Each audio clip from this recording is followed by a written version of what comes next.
What's up YouTube? Sam here with Too Many Hobbies. Welcome back to the build series of the Sea-Doo dolly. Okay, we're into part 2 here. I'm going to bore you with some painting. Luckily my sanding video got deleted, so there was 30 minutes of that I'm sure you're looking forward to.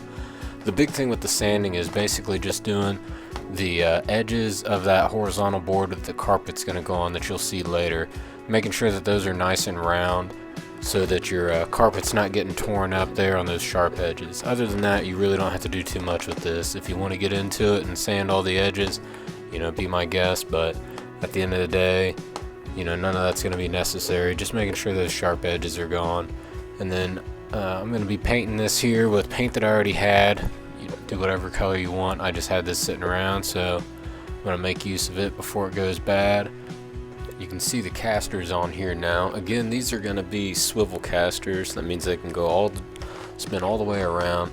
That's going to be different from what they call a rigid caster, which basically just rolls in one direction. It's not going to be able to swivel around like that. So typically with the rigid casters, you're going to have two that are swivels to be able to steer the thing, and then on the other side you would have rigid ones. These ones are all four swivel. Again, they're around $45. These are Harbor Freight. These are 3-inch, so the overall height is going to be 3.5 inches. Make sure that you're keeping that in mind when you're laying this thing out, that you're using the overall dimension, the overall height of those casters, not just what the wheel is. Just because it says it's a 3-inch caster, make sure that you're measuring that thing all the way. We're going to do 2 coats of paint on this, and then once that's starting to dry, we're going to get into putting the carpet on the top of that. So here in a second we'll be done with the painting, and then we'll start off with that. Oh look, I'm done. Alright, so the paint on top of that you're seeing on the left side, that doesn't really matter. The carpet's going to go over top of it, so if you spill a little bit, whatever, it's not a big deal. So, and then I also have cardboard down, so I'm protecting my floor. Okay, so use something down if you're worried about the surface that you're painting over top of.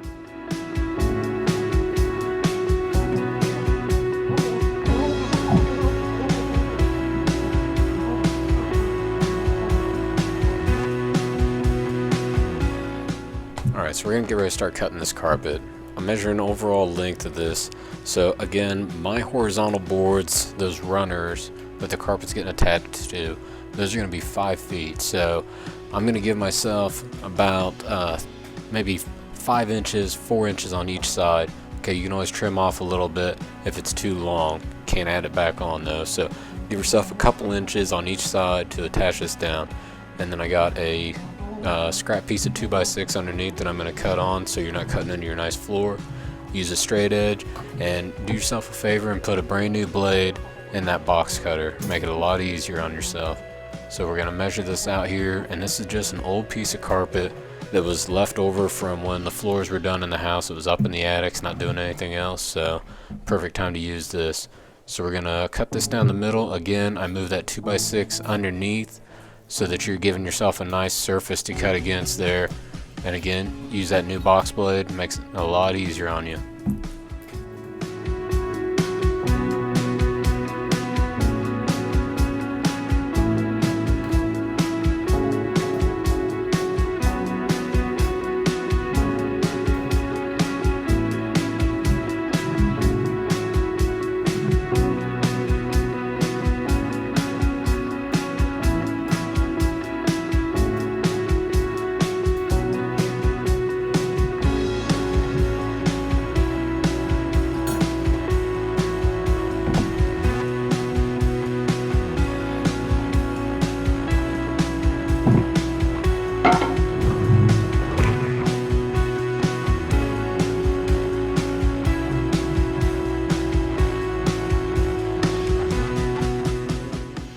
Alright, so we're going to start getting this stapled down. I'm going to use a pneumatic stapler, which is just an air stapler hooked up to an air compressor. You can get them pretty cheap if you don't have one, or use an electric one, or borrow one, whatever you need to do.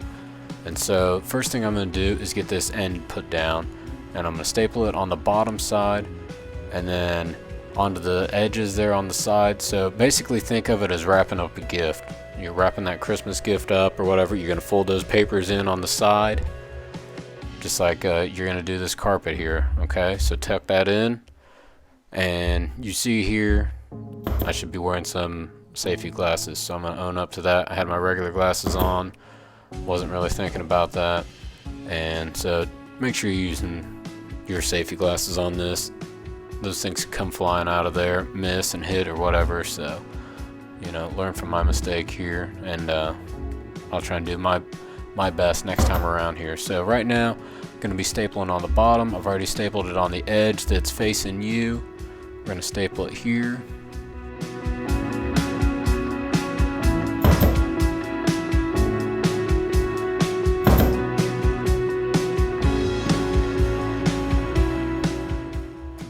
Okay, so that side facing you is stapled down, the bottom stapled down, and then just to make it easier here, I'm trying to figure out what's going to look the best on this. So in order for that top piece to fold down, I'm actually going to cut this bottom piece out just a little bit to trim it so that top piece, when it folds over, it's going to be able to get stapled down a little bit. So I'm going to cut this down.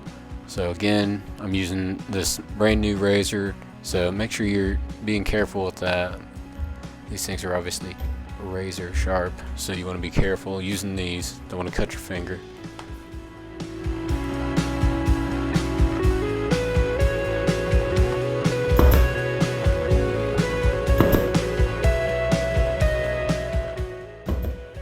Okay, so that side's done. We're going to flip around to the other side.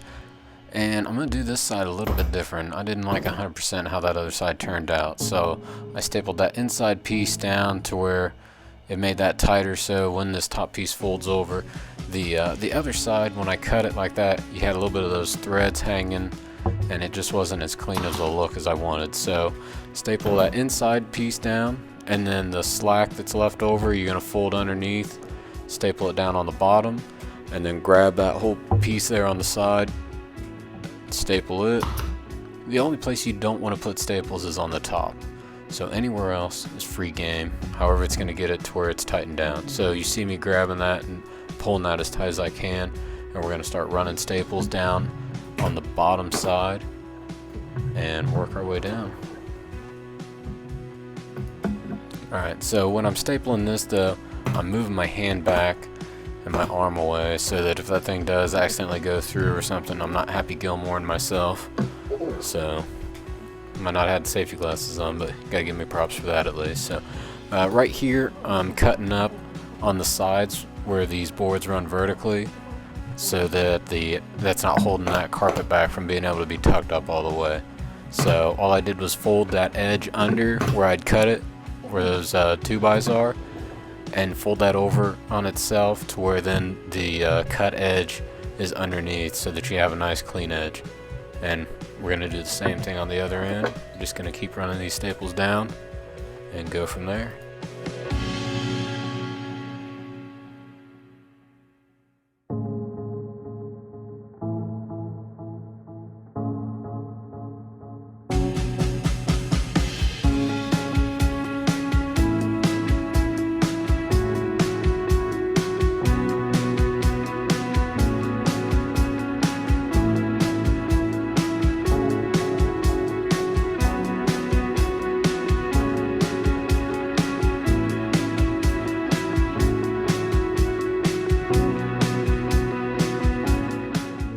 Alright, so we're slowed down to regular speed.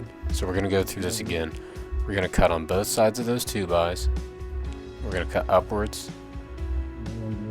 And then we're going to roll that middle piece underneath so that the cut lip is facing upwards. Okay, so see, I'm tucking it underneath. And the point of that is to where when we staple that, you're not having those frays like what you see to the left. And then also on the other sides of those boards, you're going to allow you to staple that up tight to where it's not hanging down, right there where my thumb is. So staple there, and then just keep running down.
Alright, so we're doing this other side here. We're going to put these staples in on the end, run them down on the sides, then finish up this other end, and then that's going to basically wrap up this build. We're going to run staples down the other sides, which you're going to see here in a second, and that's going to wrap up part 2. So thanks for watching. Remember to like and subscribe. Come back for part 3.